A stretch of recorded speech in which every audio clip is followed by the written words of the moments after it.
Hello everyone, তোমরা সবাই কেমন আছো? আমি চলে এসেছি একটা নতুন মিনি ব্লগ নিয়ে। সেদিন ছিল আমার বার্থডে, তো সেই কারণে তাড়াতাড়ি সকাল সকাল রেডি হয়ে নিয়ে মন্দিরে চলে গিয়েছিলাম। সকাল সকাল বলাটাও ভুল হবে, কারণ গেছিলামই আমরা 10টার পরে। তো যেহেতু মন্দিরে কোনো ভিড় ছিল না, লোকজন কম ছিল, তো তাড়াতাড়ি আমরা অঞ্জলি বা পুজো দুটোই যাই বলো দিয়ে দিয়েছিলাম। আমরা দুজন তো অঞ্জলি দিচ্ছি, আমাদের সাথে আরো একজন আছে। হাই করে দাও। তো দেখলেই আমাদের সঙ্গে একটা ছোট্ট পুচকে ছিল, ও আমাদের সঙ্গে অঞ্জলি দিচ্ছিল। প্রথম দিকে কথা বলতে একটু ভয় পেল, পরে আমাদের সঙ্গে অনেক গল্প করেছে। তো যাই হোক, পুজো দিয়ে আমরা বেরিয়ে পড়েছি, কিন্তু অটো পাচ্ছি না। প্রায় 15 থেকে 20 মিনিট আমরা ওখানে অটোর জন্য দাঁড়িয়েছিলাম, তবে অটো না পাওয়ায় আমরা বাধ্য হয়ে হেঁটে হেঁটেই যাচ্ছি।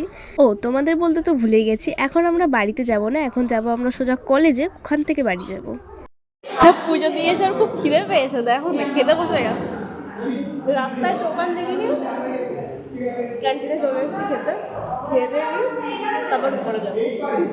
খাওয়া দাওয়ার পরে উপরে যেতেই বন্ধুরা কেক নিয়ে চলে এসেছিল, তো তারপরে আমি যথারীতি কেক কাটি, তোমরা দেখেছো এই ভিডিওগুলো। আর গিফট ওপেনিংটাও নিশ্চয়ই দেখেছো কিভাবে ওরা গিফটটা প্যাক করেছে। তো যাই হোক, কলেজে বার্থডে সেলিব্রেশনের পর আমি বাড়িতে চলে এসেছিলাম। হঠাৎ করে রাতে মাসিরা কেক নিয়ে হাজির, তো এই কেকটাও কেটেছি, তোমরা এই ভিডিওটাও দেখেছো।